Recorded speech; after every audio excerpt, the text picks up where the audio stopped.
Andrew Jackson, AJ Design Studio. This video I'm going to cover a modelling technique that I use quite frequently. Call it the pipe trim. So this technique is transferable across different modelling applications. An equal distance from an edge, or a asymmetric distance, or you make a variable pipe. And I've got a few examples just of instances where it's quite handy to use a pipe instead of just using the built-in radius or fillet feature.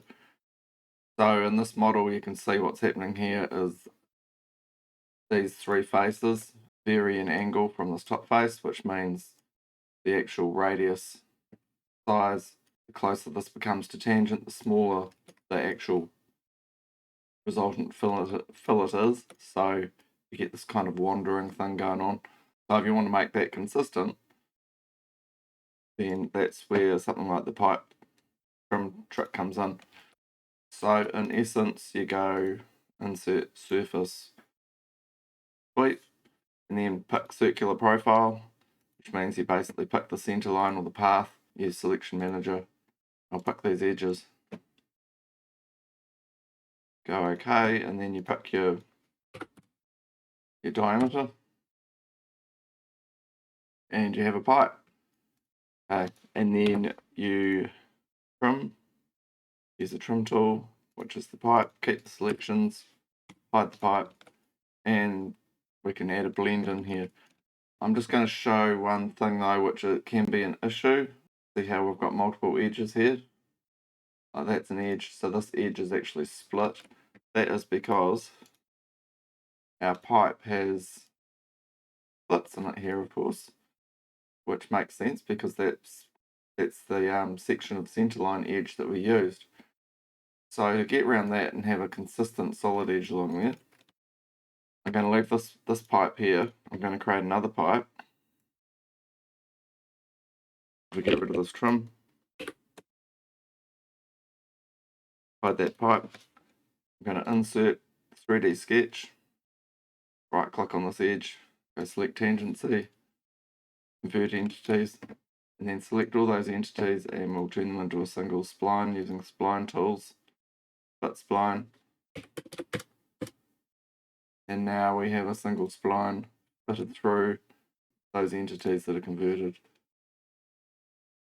So now if I was to insert surface sweep, circular profile, and we'll pick that 3D sketch, type in 5.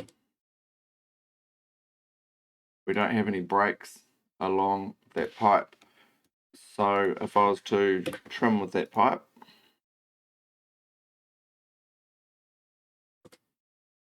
and then hide that trim, I've just got one edge along there, and these surfaces have an uninterrupted edge all the way along. Just makes things tidier for the next step, which is to add the blend. So just to speed things up, I'm going to add a boundary blend right the way around without drawing sections on the center line. So boundary blend, and second direction we need to use selection manager because we're picking multiple edges.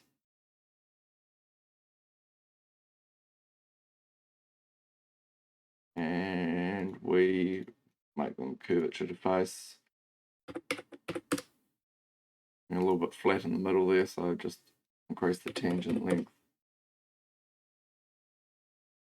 And then we can knit that together. Right, so you see what you've got there is a consistent distance from the virtual sharp, the virtual edge that was there, that we trimmed back from, versus the fillet at the beginning, which was wandering up and down depending on the angle change between the side faces and the top face.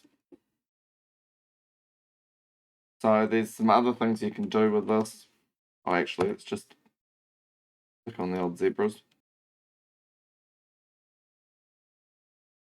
These corner fillets, I added a curvature continuous just using the built-in Solidworks fillet tool. I didn't model those in manually. Right, other things you can do. You can have 2 pipes and trim each side separately to make an asymmetric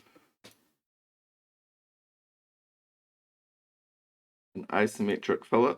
So let's say we've got that pipe which is 5mm diameter. We'll hide that.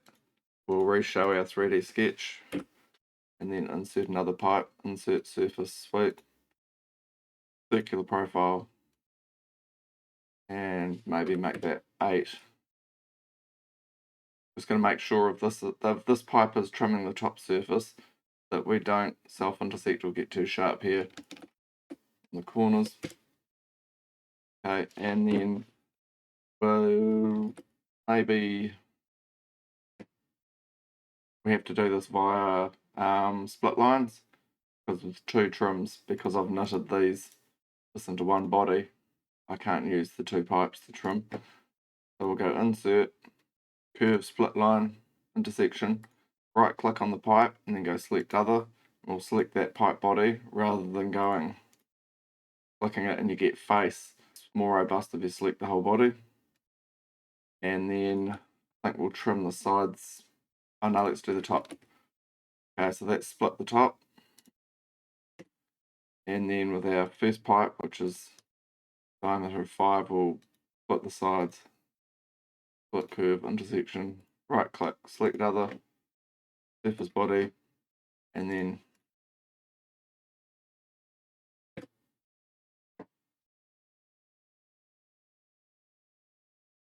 some of you might be saying, oh, why don't you do a curvature continuous fillet with hold lines? You can try doing that. I tried doing that on this earlier.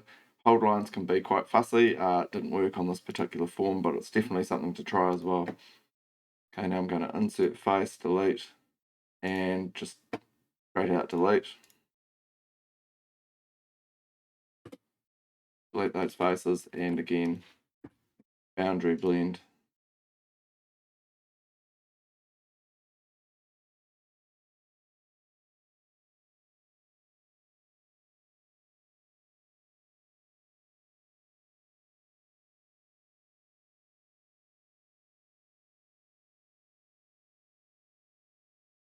Yeah, you can see some stuff going on here. It's not the prettiest, this is probably fine if you're banging out a concept model, if you're working on something further downstream. I'd actually spend time and draw the sections in to control how flat or how peaky I want a surface at a particular point. I'd also probably break it into 1, 2, 3, 4, 5 patches. So you're building this surface, and this one first, knit it together, and then build the corner last.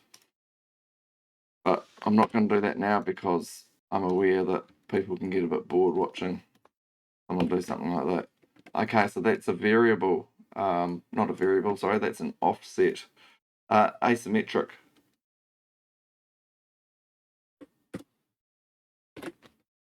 Asymmetric setup. So you can control each side independently. I'll just change that to 5. Make that one bigger. Yeah, so it's fairly flexible, controllable, seems fairly stable way of doing it. Probably the biggest catch would be if you had any problems with split lines when it suddenly decides that it reckons the split tool doesn't intersect the face that wants to be split. That's why I said you use, if you actually select the body rather than selecting the face, it seems to be better. Yeah, so that's asymmetric pipe. Okay, I'm going to go on to another example now. So with this example, if I bring up the deviation analysis on this edge, you can see go from 0 degrees around to 28 degrees. So they've got this crease, disappearing crease, which means basically tangent at that point when you add a fillet. This isn't a variable fillet, it's constant fillet. Because these faces are becoming closer and closer to being tangent, the fillet basically disappears down to 0. So for aesthetic purposes, you might not want something like that. So this is another good usage case for using the pipe trick. So for this one, I'm going to show you how to make a variable pipe. So on the right hand plane, I'm going to make a couple of circles.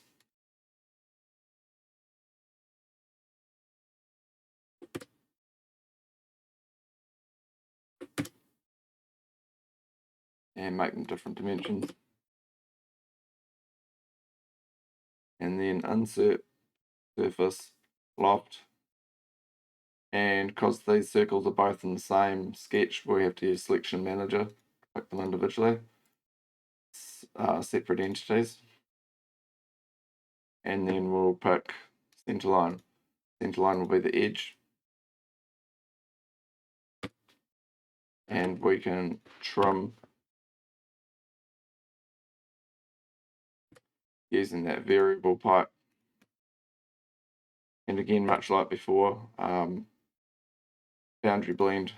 Again, you probably want to draw the sections in on the end, have more control over the resulting blend. You probably want to put intermediate sections in to stop this kind of thing going on, bit of waving.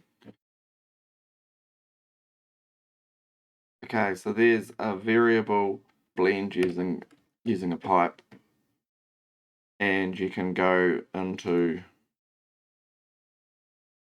the sketch and you'll be able to muck around with the dimensions, fine tune things depending on what you want. So again, it's quite a flexible technique, and it means you've got much more control over the model rather than putting a radius in there and having it go wobbly, or having to try and shoehorn in a variable fillet, which I'm sure most people have done to try and get a fillet to be more consistent as it runs around an edge.